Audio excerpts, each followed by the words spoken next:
seumur hidup kita. Bacaan kedua, bacaan dari surat kepada orang Ibrani. Saudara-saudara, untuk waktu yang singkat, Yesus telah direndahkan di bawah malaikat-malaikat, tetapi oleh derita kematiannya, ia telah dimahkotai dengan kemuliaan dan hormat. Dan berkat kasih karunia Allah, Yesus mengalami maut bagi semua orang. Memang sesuai dengan keadaan Allah, Allah menjadikan segala sesuatu bagi dirinya dan mengantar banyak orang kepada kemuliaan. Maka sudah sepatutnya ia pun menyempurnakan Yesus yang memimpin mereka kepada keselamatan dan penderitaan. Sebab dia yang menguduskan dan mereka yang dikuduskan semua berasal dari yang satu. Itulah sebabnya ia tidak malu menyebut mereka saudara. Demikianlah sabda Tuhan.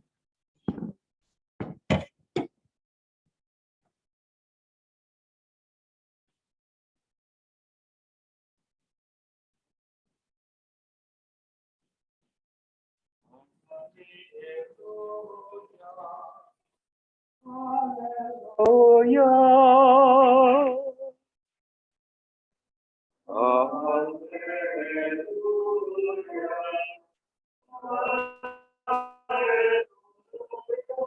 Jika kita saling mengasihi, Allah tetap di dalam kita dan kasih-Nya sempurna di dalam kita. Haleluya,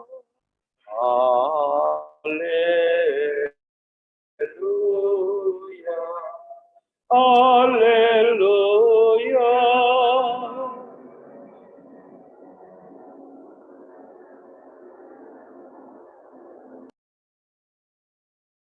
Tuhan sertamu.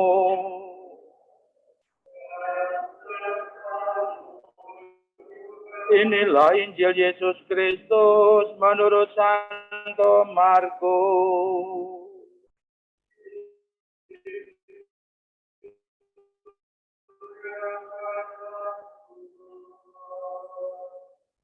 Bab 10 ayat 2 hingga 16. Kali peristiwa datanglah orang-orang Farisi hendak mencobai Yesus. Seorang tua menceraikan istrinya. Yesus menjawab kepada mereka, apa perintah Musa kepadamu? Jawab mereka, Musa memberi izin untuk menceraikan istrinya dengan buat surat cerai.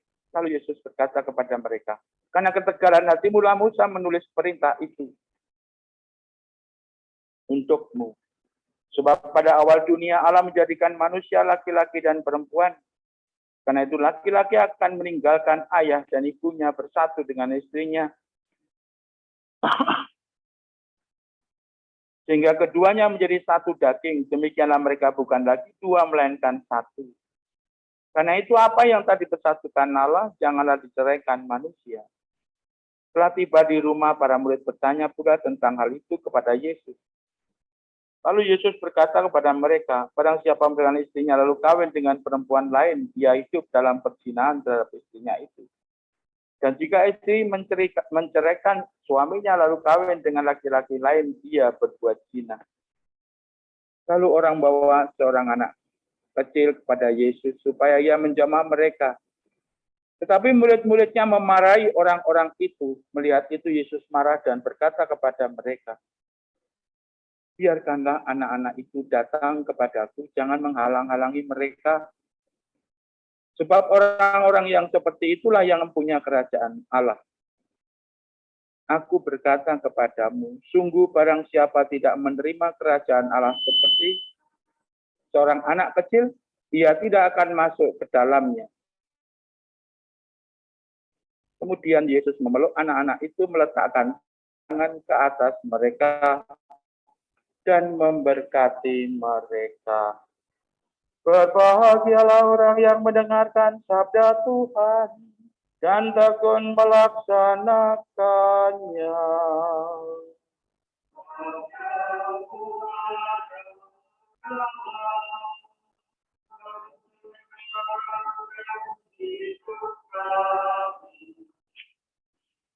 Silakan duduk. Teman-teman yang terkasih, warta Injil yang kita dengar khususnya membawa kita kepada refleksi bagaimana membangun hidup berkeluarga.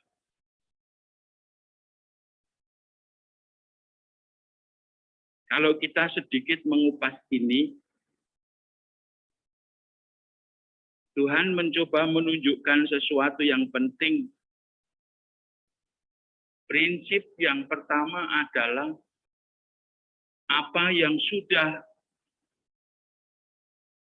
dikatakan di sini, apa yang sudah disatukan oleh Allah janganlah diceraikan manusia.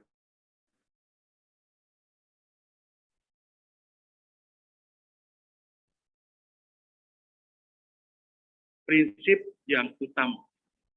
Kalau itu dilanggar, pasti ada sesuatu konsekuensinya.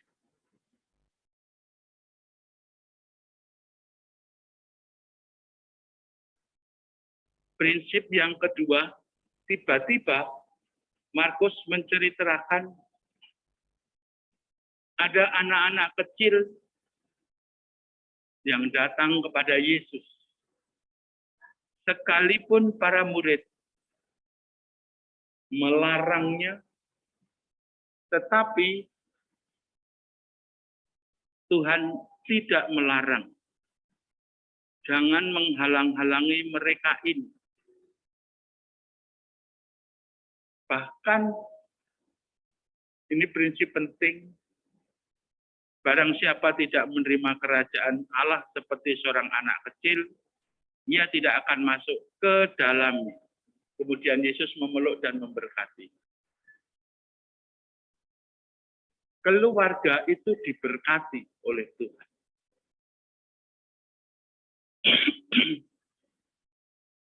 Lalu apa relevansinya bagi kita? Teman-teman yang terkasih,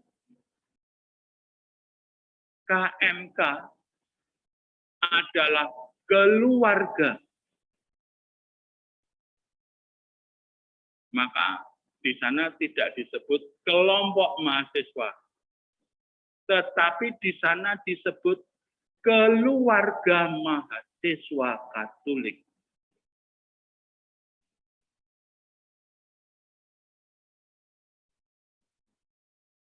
Maka juga berlaku prinsip-prinsip yang sama terhadap apa yang terjadi di dalam kehidupan keluarga.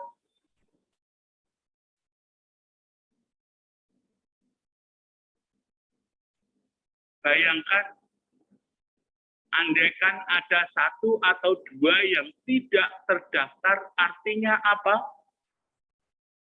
Entah kalian, entah mereka ini menceraikan diri mereka sendiri dari kelompok yang sesungguhnya sebagai keluarga. Kita diundang, prinsipnya sama. Kesetiaan di dalam keluarga. Bukan kok kesetiaan asal ikut. Kegiatan apapun ikut. Bukan. Meskipun ada sedikit perbedaan dari konteks keluarga yang dimaksud oleh Injil, tetapi kelompok mahasiswa bukan kumpulan saja.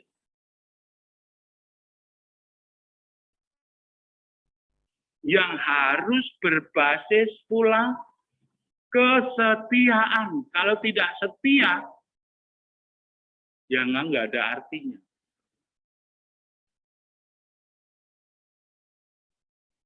Diundang ini tidak pernah hadir, diundang itu tidak pernah hadir.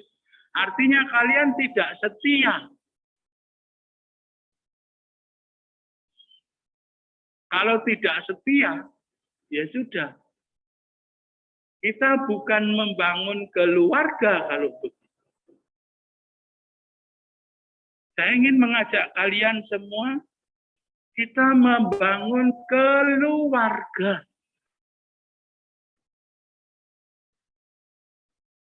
Teman-teman, langsung saya setujui ketika kalian mengusulkan new home. Kita bukan kok mau mengatakan new house. Home. Persoalannya adalah, do you feel homey in your home? Kalau kamu tidak pernah merasa homey di dalam rumah ini, Anda bukan anggota keluarga.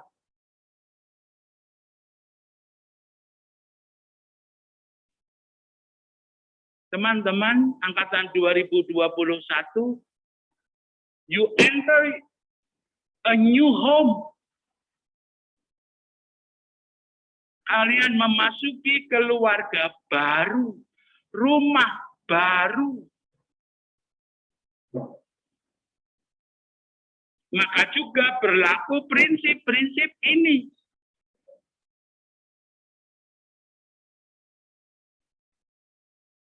Kalau nggak setia, lalu mau bagaimana? Karakter keluarga yang mau dibangun lalu seperti apa?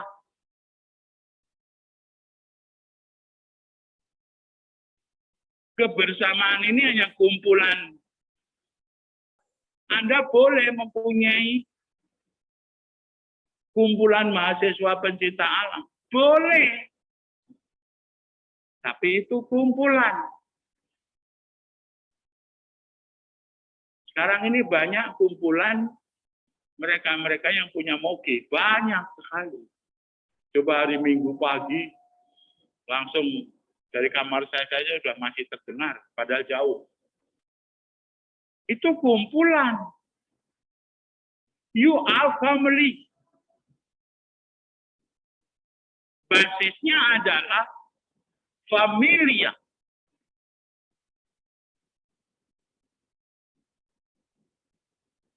Ada 3 kata cinta yang berasal dalam bahasa Latin. Apa aja coba kalau Anda tahu? Yang pertama, apa?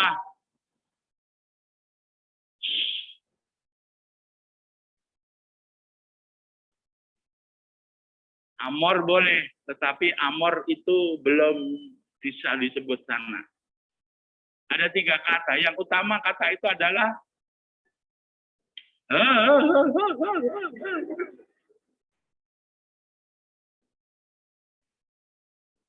nanti basisnya familia ini. Yang kedua. Yang pertama, kalau dalam bahasa Indonesia itu cinta, ya cinta gitu kan. Cinta tanah air, ya cinta gitu kan. Dalam bahasa Latin tidak ada 3 kata. Ada yang tahu? Dari ruang virtual. Satu adalah apa? Dari ruang virtual. Pakai kata A.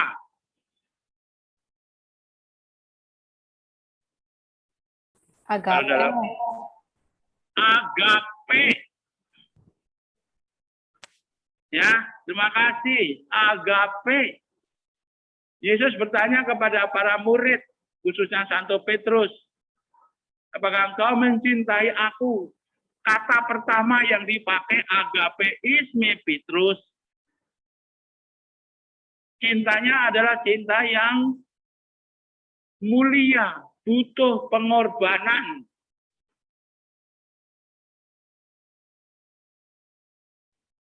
Bahkan kadang-kadang hidupnya sendiri harus dikorbankan. Yang kedua, dari ruang virtual, kecuali agape, Eros, Pak. Eros yang ketiga. Taunya Eros aja dia. Yang kedua, filia. Filia itu adalah cinta persahabatan, cinta keluarga. Basisnya familia. Baru yang ketiga adalah eros yang tadi disebutkan. Paling rendah itu.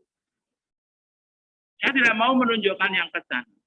Tapi kalau kita berbasis pada new hope, basisnya adalah filia, familia. Dari kata familia. Maka tuntutan untuk membangun keluarga harus berbasis filia.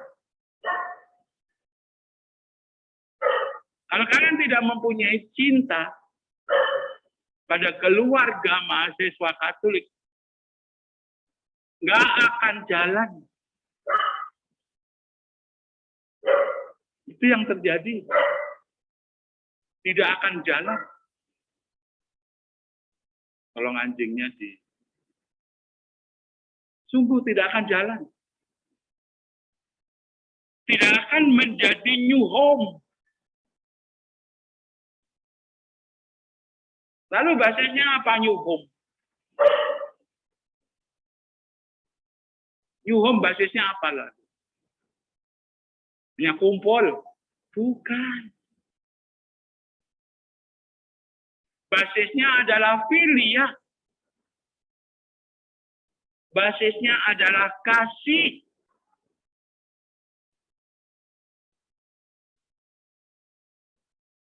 Dengan demikian, kalau itu basisnya kasih,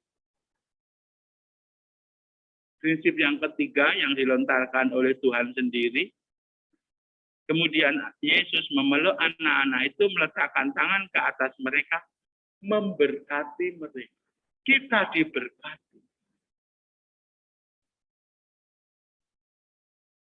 Baru kita bisa bicara mengenai new home. Baru kita berbicara mengenai new hope.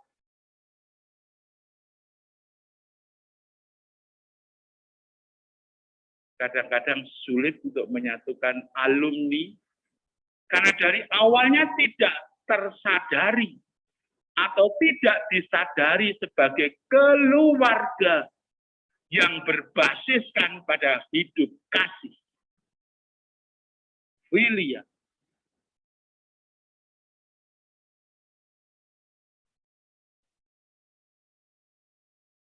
Artinya apa? Tidak punya ikatan. Kalau nggak punya ikatan ya sama aja. Apa yang mengikat kalian di keluarga mahasiswa Katolik?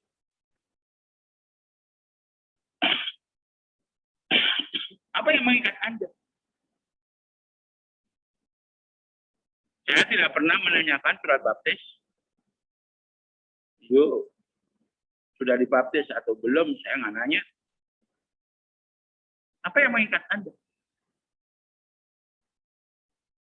Sekarang Anda mau mengikat anak-anak baru 2021.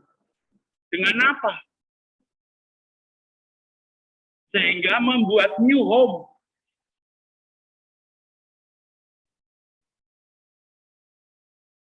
Nggak bisa. Maka kita harus membangun ikatan bersama itu bukan sebagai ikatan formalitas, dangkal. Bukan.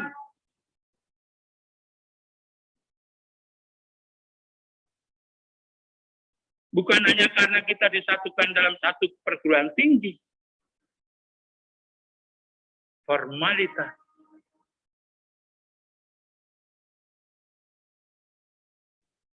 Bukan hanya diikat karena satu jurusan. Bukan. Tapi kita diikat oleh kasih. Satu sama lain.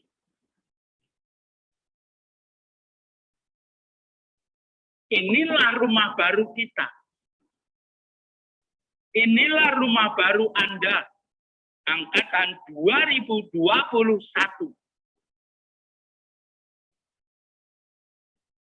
Anda akan menggelutinya selama 4 tahun. Kecuali Anda akan melanjutkan S2. Mau pakai apa dengan 4 tahun ini? Mau kegiatan apa dengan 4 tahun ini? Silakan. Jangan hanya di awal-awal. Bagaimana mengisi bulan Rosario? Bagaimana mengisi BKSN? Tidak mungkin 18 perguruan tinggi di unit selatan semua saya bisa hadir di setiap kali kegiatan. UI saja 14 fakultas. Masing-masing punya kegiatan sendiri-sendiri. Syukur-syukur ada pandemik. Saya syukuri kegiatannya nggak ada.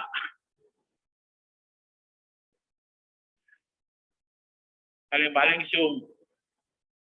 Ketemu 1 jam, nggak usah kemana-mana, gitu kan. Bagi saya syukur ya tidak ada pandemik itu saya syukuri. Syukur ada pandemik. Tapi kalau terus-terusan ada pandemik begini ya repot juga. Nah, teman-teman yang terkasih, dan situasi pandemik membuat kita punya harapan baru. Marilah kita kuatkan harapan baru ini. Bukan hanya formalitas. Syukur bahwa, tadi saya bicara, jumlah COVID yang luar biasa, situasi ekonomi oke, kita masih bisa melalui situasi kritis seperti ini dengan baik. Inilah harapan baru kita. Tuhan memberkati.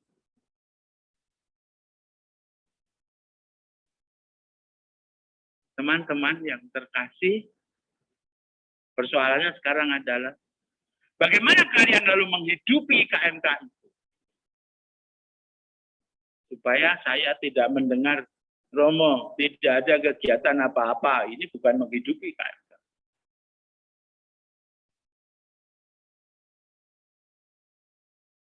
Ada Jumat pertama enggak ada, Romo. Supaya diketahui, di belakang itu ada Mas Aryo dari UI, Saka, Mas, itu sekarang sedang membangun gereja. UI belum bisa, Saka sudah. Saya sedang montang-manting cari uang juga untuk membeli alat-alat misa. Altar, patung, terus piala, tiburi. Saya butuh dana banyak untuk Saka.